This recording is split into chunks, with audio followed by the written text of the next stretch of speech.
Hey, everybody. Thank you so much for joining us for this special virtual speaker event that is taking the place of our 15th annual meeting of the members for the AzCDL, the Arizona Citizens Defense League, the only Arizona civil rights, civil liberties organization to get pro-rights bills introduced in every legislative session that they have been involved in. Such an amazing organization. We normally have our meeting of the members every October and in person, but since we're in the year 2020 and everyone everywhere is pivoting, this is our version of that pivot. I am Cheryl Todd, host of Gun Freedom Radio, and I am personally passionate about supporting everything that the Arizona Citizens Defense League does, and I encourage you to check them out. And if you're not already a member, please join at AzCDL.org. I am excited right now to introduce you to our special guest speaker, who also is a personal dear friend of mine. Kevin Dixie goes by KD, but I can't get past calling him Kevin. I'll be stuck on Kevin forever. He is the owner and operator of No Other Choice Firearms Training, the NOC, and he's the founder of Aiming for the Truth. It's a six-spoked approach to healing broken families and strengthening the community bonds of neighbors to improve the lives of people in the cities and states of our nation. This program is focused on getting to the roots of the factors that are driving violence in our communities, rather than blaming firearms or the actions of violent people. Kevin has also designed the first firearm that fights the lies of gun control. It's an H&K PV9 platform handgun, and it is called, titled, and named The Truth. Love it. Fantastic. So I will, without too much further ado, turn the floor over to Kevin. Every time he speaks, it is electrifying, it is educational, and I know that you are in for a huge treat.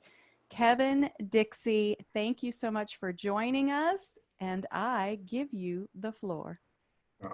Thank you so much, Cheryl. I really appreciate you. You're always a gem to talk to and a good friend. I greatly appreciate you and the family for all you do behind the scenes that people never get a chance to see. So we greatly appreciate you. And to the good people in Arizona and all around the nation, but to the good people in Arizona, I want to begin by saying thank you for not giving up. Thank you for constantly pushing forward.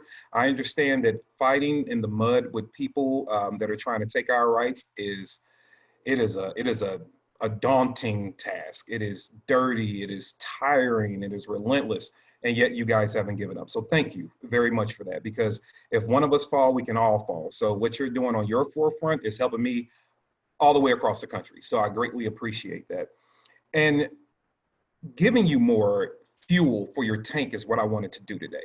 And I wanted you guys to have even more, not only more energy, not to be revitalized, but even more weaponry, if you will, so to speak, when it comes to dealing with people that are telling you that your freedom is a bad thing, right? That you shouldn't have the right to be free. And I wish I could be in your face today to really, pour into you, because we all need to be rejuvenated from time to time. But let me start off by saying this. We have to make sure that we are looking at things from the different angles in the world, right? So you might fight for the Second Amendment because you go back to 1776 and that date is so important to you, and you fight, and you would hate to see a world where Britain was still in rule over America, and nothing is wrong with that. And if that drives you, let it drive you. Keep going, right? But what else can we add to it? So when we're having a conversation with other Americans, sometimes, and we're all guilty of it, myself included, sometimes we can get so focused on fighting for our freedoms, we forget what we're fighting for, right? We forget that we're fighting for every American to be treated equally. We forget that we're fighting to make sure that the government stays in a place of, I don't want to say checked, but guess what? They should be checked. It's kind of what it is. I was trying to be PC there, but it is what it is. We forget that our fellow Americans are also fighting the same government that we understand is just waiting for its chance to be tyrannical. Well, there is tyranny that's already happening in small pockets to individuals around the country. But sometimes we get so focused on other things that we believe in or our own viewpoint that we either ignore or cast aside the concerns of others. And a lot of people think that, hey, well, you know what, that doesn't have anything to do with the Second Amendment. So why would I get involved? Why would I have an opinion? And sometimes you're right. On certain platforms, in certain places, there are certain things that you just don't want to say. You don't want to start a fire. You're not real educated on the subject. Well, let me help you get a little educated right now. People often ask, why when it comes to guns, do you bring up race? And I'll tell people why. It's not just because race is a cool thing to play off of, but it's factual. You think about politics, right? No matter which way you feel about politicians, we're into a presidential election cycle right now, and both sides are talking about Blacks and Hispanics, right? The people don't have the microphone. The ones that are hoping to be elected to represent the country for the next 4 years have the microphone, but yet they're bringing it up. That tells you that race plays a part, whether we like it or not. And I understand in many aspects, we want to get over it, but guess what? We aren't. So, but when it comes to guns and your freedom, how does that play a part? So let me just ask you guys a question, and I want you to ponder upon this. You in your heart right now, because I'm not going to accuse you of anything other than what I'm about to say. You in your heart right now want every single American to absorb and honor every single right and freedom that everyone else in this country has, and come in and help everyone else fight for more freedoms, more liberties, right? That is what we do as good people, all right? We want to bring people into the fold and into the fight. Now, what happens is we have the same approach when we talk to them, right? So if you're going to go and talk to a buddy that lives down the street from you, there may or may not be a good chance that bringing up 1776 and bringing up corrupt politicians might work, right? And the reason I say might work, because nothing's 100%, but guess what? You're kind of in the same area, and because we understand our environments, we somewhat know how to communicate with the people in those environments. Now, granted, there are going to be people that don't fit the mold, but you kind of have a viewpoint of those around you, and you know how to speak to them, even when they disagree with you. But what happens when you separate yourself from everything you've known and you go somewhere else to where other Americans are having different concerns, their viewpoints are different, you don't speak the same lingo, things are just totally different, right? You don't understand half the stuff that's going on around you. Well, when you sit down, let's just say with an African American or Black American, whatever you're comfortable with, when you sit down with them, and let's just say they are not about guns. They're just like, I don't get it. And when you say 1776 to me, yeah, my heart doesn't flutter. Well, you'll be stopped like, guys, this is our country. 1776 is when, we gained our independence. Come on, you got to get behind that. And you're wondering why they won't wake up.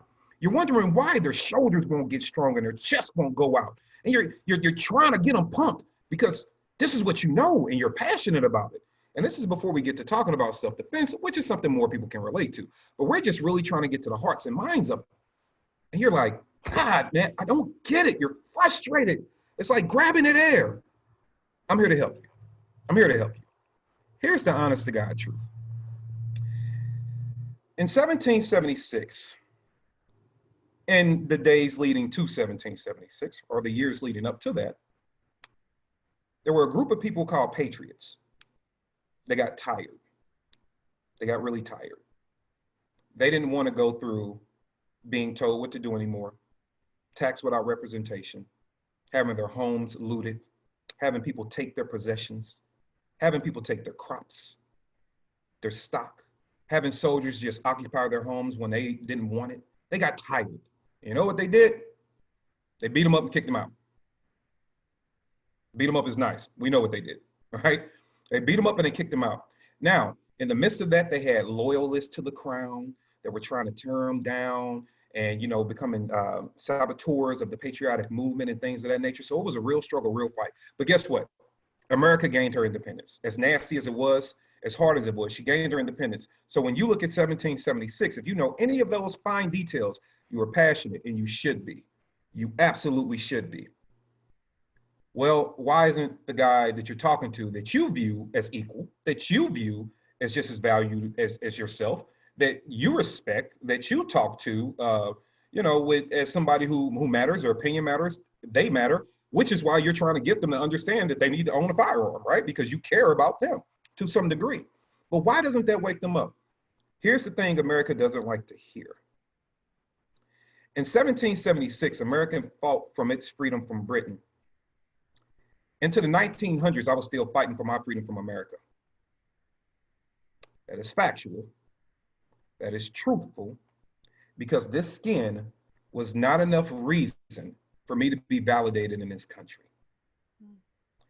Since the 1600s, leading up to 1776, if you just want to stay in that pocket, when the Second Amendment was ratified, right? 1792 is when I think it was really put into place.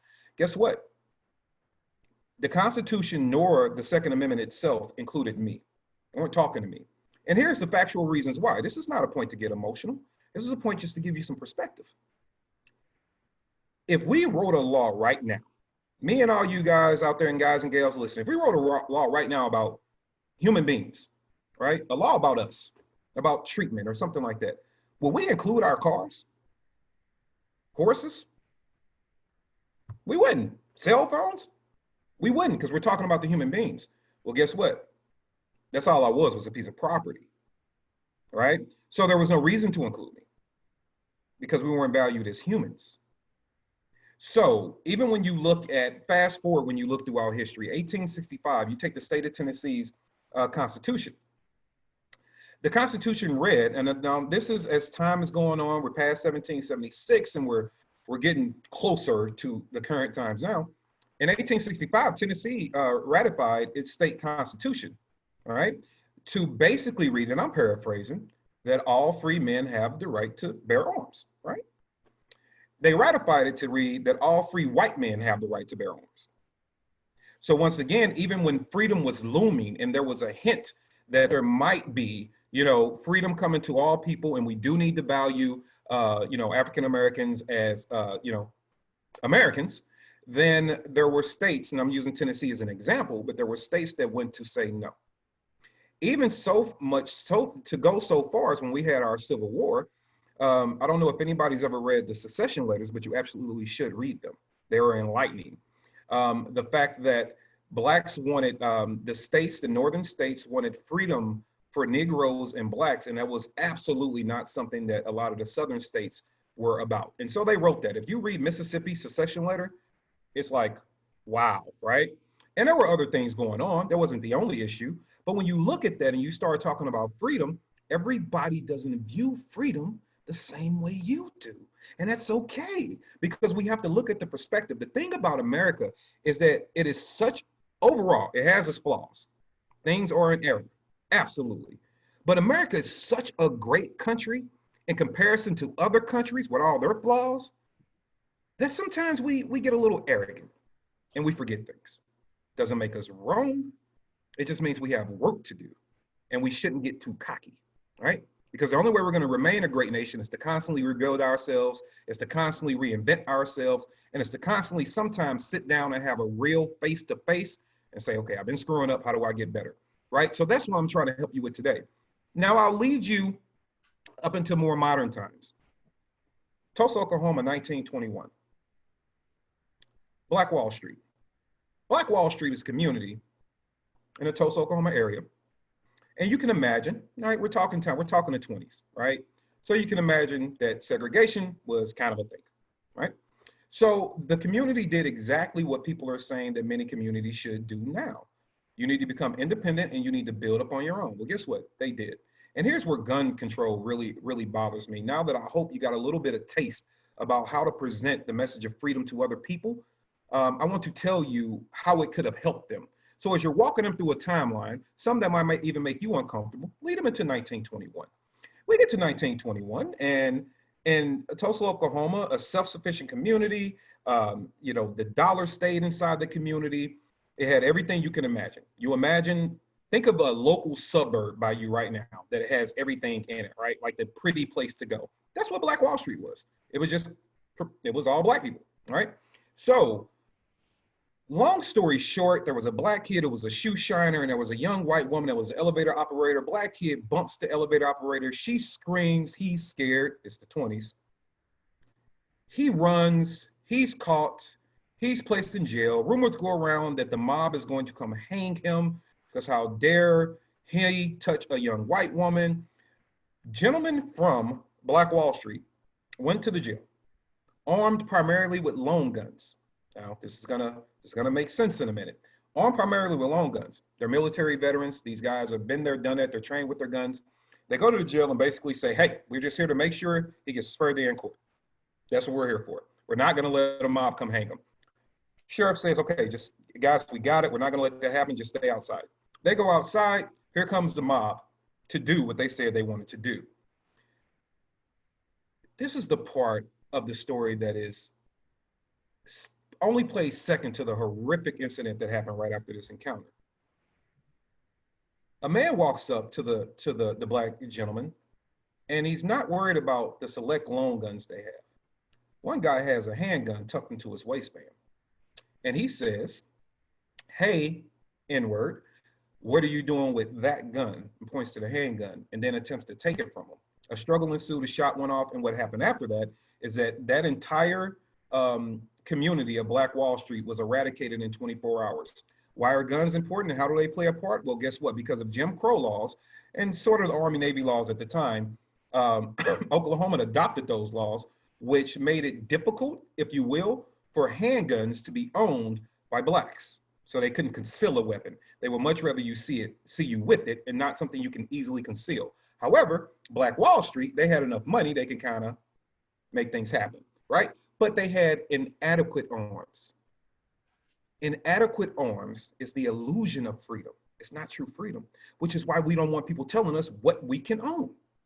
It's none of your concern, because if I bow down to you and you give me what you want me to have, that just makes me feel good. But it's the illusion of freedom. And while you got me believing that I'm free, what else can you pull over my eyes, right? So that's why we don't allow that. And since Black Wall Street can defend themselves, roughly 500 people were eradicated in 24 hours. And you talk about tyranny, the state police actually dropped gas bombs, if you will, on top of the town because they burnt it down. And so you can see an old picture with the crop plane with the logo on it. Google it, and it's right there for you. And they dropped bombs on this town. So the first bombs weren't even dropped in Pearl Harbor. They were dropped in Tulsa, Oklahoma. And they dropped bombs on this town. They murdered military soldiers in full guard, standing in their front yard. One story from one gentleman of the survivors is that their grandfather stood outside and they said, there's no way this mob will murder me because I served this country. I fought for this country. And he went and he stood outside in full guard, stood at attention, letting them know that I fought for this country. There's no way you're going to attack my family. Yeah, nope. They shot him in the head, burnt him, and burnt his house down. Okay, so, and the government helped with that. So we have to be aware that nobody's coming to save you. Inadequate arms means nothing. But guys, you have to understand how other people are looking at these things. For you to just say 1776 in Mono Labe, hey, cool, because you're not wrong. But do you want to win? Do you want to be right? Or do you want to win? Because when you just bank on being right, you would never be wrong, because who can argue with freedom? But one thing that the opposition of freedom does is they know how to play the field. And because we stick just to our core morals, we don't think we need anything else. You don't need to be deceiving, but you do need to be strategic. So I'm giving you something that you can go back to other people and talk about. Even when you look at gun control, I started out in California, I know a lot of people support Ronald Reagan. And I don't. Because Ronald Reagan looked at a group of individuals that looked like me, that decided they had enough and went to their state capitol armed, didn't shoot anybody, didn't point a gun at anybody. They did nothing different than what we see militia groups and 2A supporters do today. Like we just recently saw in Michigan. Nothing different. But guess what? They wrote a bill called the Morford Act that started the gun control we see now in California based off the color of somebody's skin. And that's when they start playing the media games and ruled that group a terrorist organization. That way the public wouldn't sympathize with them and allow the gun control to go through, because they allowed them to believe that the gun control was about stopping this domestic terrorist organization. And what they fooled them with is, yeah, once you support us getting them, then we're coming for you. And that's exactly what happened. And in America today, we are allowing that divide to occur, and we're not being smart about it. So in conclusion, be smart, be strategic. Think about how somebody else is thinking about it. What is this Hispanic American thinking about? What's their perspective, right? How do they see things, right? A Native American, oh my God, how do they see things? It's a whole nother conversation to have. So we have to make sure we're understanding these things, not just yelling at the crowd. And when it comes to individuals, everybody wants freedom, guys. It's never a question. Everybody wants it. They just want a version of it that's not really as pure as most of us believe in. So what we have to do is convince them that they're not safe with what they're going for. For example, and I don't get political, but I will, well, I do, but I don't, because I don't side with a party, one party over the other. What I will say is this: even as we roll into this upcoming election, here's something, if you want to have just a conversation, don't bring up anything other than what I'm about to say now. Don't start getting into, smells and all that jazz. All right. We all know it's funny and it's great for memes and we have a great time with it, but stick to this. 1994 crime bill, which is something that Joe Biden helped write, right? He was one of the authors of it. The 1994 crime bill. Joe Biden, Hillary and Bill Clinton have recently apologized for how it affected urban communities. They have admitted that it unfairly targeted and imprisoned Black men and broken up Black families and all the other consequences that came with that.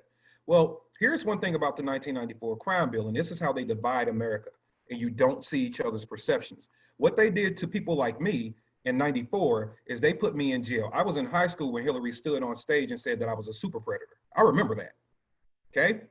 They put people like me in jail. I came up in the inner city. I went through some tough stuff, but I was also a kid that was trying to just make himself better and make my community better, right? But no, I'm a super predator. Okay. But then in the 1994 crime bill, there was a thing called the assault weapons ban. That, for 10 years until it sunsetted in 2004, you had a ban on assault weapons. So one community is like, oh crap, you're putting me in prison unfairly. 3 strikes, you're out for nonviolent crimes even, right? Unfair sentence practicing. And then the other side of the America is like, why are you taking my guns away? Here's the one thing you might miss about the 1994 crime bill, and I'll save you all the details. But in general, this is what happened. Hey, this side of the aisle said, yes, we know we're going to take away the fathers, the uncles, the brothers, pillars of these communities. We know that's going to happen. So tell you what, we're going to need this amount of money to go ahead and make sure that we can supplement that with community programs, welfare, sound familiar? And all these other gifts to make sure that we somehow make the mothers and the children okay. Oh, the other side said, absolutely not. You are not giving that money. Nope, too much money. We don't believe in that. How do we come to a compromise? Well, I'll tell you what, give me 2/3 of that money back. And so this side says, well, we give you 2/3 of the funds that we need to help this community out to make sure that they don't have problems in the future and somewhat, rebuild their families, at least financially. We need the money. No, you don't need the money, but how about we give you a 10-year ban on assault rifles? Fair trade. So one side allowed for the community to be underserved when they deprived them of everything, all the pillars of their community that they needed. The other side said, tell you what, I'll trade and I'll give you the guns, but you just need to give me back 2/3 of that money. 49 Republicans voted in favor of the 1994 crime bill, which included assault weapons. So we have to stop letting political people play games on us as well. But that's how you can have fair discussion with people. So they literally said, we're going to take away what one side of America really values, which is guns, to make sure that we can deprive another side of America about their resources. And then kind of extending beyond the gun point, even when we get to the day, we're still fighting like they're in the middle and they're our friends. They've always kept us divided. So if you want people to remain free, be able to see things from their viewpoint, be able to articulate things beyond your own viewpoint, because there are people out there that want better, but you need to give them the incentives to be better and fight for their freedom and understand what freedom is. Because those who think freedom is an overly used term are conditioned for slavery. So what we have to do is make sure that they're able to look beyond that. So I hope that information helped. I hope you dig more into it, and I hope you can sit down with your fellow American and realize that when you're going to talk to them about preserving their freedom and about resisting tyranny and about defending their lives, that sometimes you have to step outside of your own to see it their way. May God bless. Talk to you soon. Wow, holy cow. There is so much there to unpack. Thank you for that, Kevin. And you're off the cuff. I mean, you're like rattling off historical dates and events and I wish that more people had that kind of um, familiarity with history. And I think your point is well taken that we're sitting here going, waving our flag, 1776, we got our freedom. And if that's our point, then we have to understand that, not every community, that was very well stated, not every community of people are going to have that same emotional connection to that, because freedom for Blacks in America didn't come until quite a bit later. And that it doesn't mean that we have to be ashamed of our history. It doesn't mean that we can't still be proud of what our founding fathers did in 1776. But I think that understanding that different cultures and different people are going to have different perspectives. Is that fair enough? Oh, it's extremely fair. Yes, ma'am. Awesome. Well, that whole 1994 crime bill thing, where our politicians, they're not our public servants when they're doing this. They are politicians. They are horse trading with something that doesn't belong to them. And they have cheerleaders on each side going, yeah, that's a great idea. And that's something that I think we all need to narrow in on and understand better, that, the in the Second Amendment, going back to my 1776, the Bill of Rights, our founding fathers wrote, shall not be infringed, period, with the Second Amendment. And so anytime somebody's horse trading with bits and pieces well, it's just the ARs, it's just the suppressors, it's just the bump stocks, that goes outside the bounds of shall not be infringed. And we need to hear it for what it is, and we need to react to it appropriately, and we need to be connected to our elected officials, because us sitting here talking to each other is awesome. It's amazing. This is, a digital format. It's going to be able to be shared, all over the world, really. But when we are not talking to our elected officials and engaging them on these topics, then things like the 1994 crime bill happen.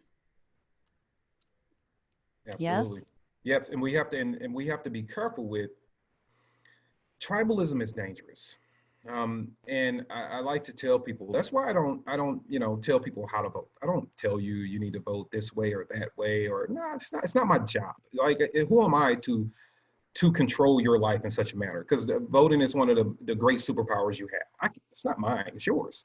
But what I would like to do is for people to understand that if you are blinded because of loyalty, who are you more loyal to? And I mean, really think about it. Do you want to be more loyal to a politician who is supposed to be your subordinate, right? Supposed to work for you? Supposed Or are you to. going to be more loyal to we the people? Because you can't have it both ways. And saying that I want to be more loyal to the politician and benefit of we the people that's not, you can't. You gotta be loyal to we the people, and then collectively, we the people can sit back, and they still might have opposing views, and hold everybody accountable. Can you imagine a world where no matter how you voted, every single voter held every single politician accountable for every single thing that they did? Can you imagine that? That would Right? be a beautiful thing, and we would have such a different relationship. I think we would right the relationship, because we've gotten to a place where I think we're so like enamored of anybody that we think is well known or famous, that we see elected officials as celebrities, right? And oh, it's so exciting, this celebrity. No, they are our employees, really. And when we aren't interacting with them, they are representatives. That is what we've hired them to do as our employee. How are they going to represent us possibly if we have not communicated with them on a regular basis about what we think about this thing or that thing or this bill? And that is a piece that is so important. And I think that we they they in this sentence is politicians, uh, and the media as well. I think they would have a much harder time of creating this divide that we're seeing in our nation, and making us afraid or unfamiliar with one another, so that we don't just band together and go, look, we have some certain rules, we have some certain guidelines, they're written down in our Constitution, our Bill of Rights. Our employee, our representative, took an oath to protect and defend this, and we're going to focus on that. That's our commonality. Hmm. And we have all kinds of different cultural differences, and all kinds of other differences, but those things will be handled differently, and I think much more reasonably and peacefully than the way we are right now, where there is just so much craziness going on across the nation, and people, instead of finding the things that are common, are a common bond, and moving forward, we're shouting at each other, and it's just a mess. But anyway, did you have something that you wanted to add about that before I move on? I would just say to everybody that with the current times, remain calm. I can tell you firsthand, if you listen to nothing else I say, for 10 years, what I did of my life, hyper focus for 10 years, is I closed cages on people in St. Louis City. That's what I did. When you messed up, you came to my house. And I can tell you now, which is why I titled my company No Other Choice, because I saw a lot of good people that just made a bad decision, right? And I saw their lives be ruined.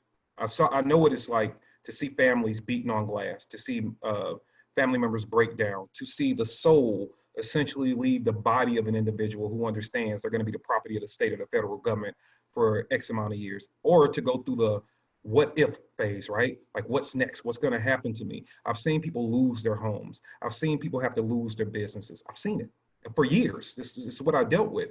And what I would tell people is, be calm and be rational. Now, be ready to protect yourself and your loved ones, absolutely. But be calm and rational in these times, because your emotions might charge you to believe in the moment something that you're doing is okay. And morally, it might be. But when things calm, the law is still going to hold you accountable. And although it might be cool to say, ride for the 2A and go do your thing and carry your gun, and if something happens, it happens, and great, go into harm's way. Let me tell you something that's easy for people to say that have never had to look in the face of individuals who just realize they've ruined their entire lives, and look out through some pieces of glass and see that their family's going to miss them forever. Please be calm, be rational, stay alive, protect yourself, but please don't, because they're real. I also dealt with real animals. I'm the one that dealt with the rapists and the murderers, and that's what I did, right?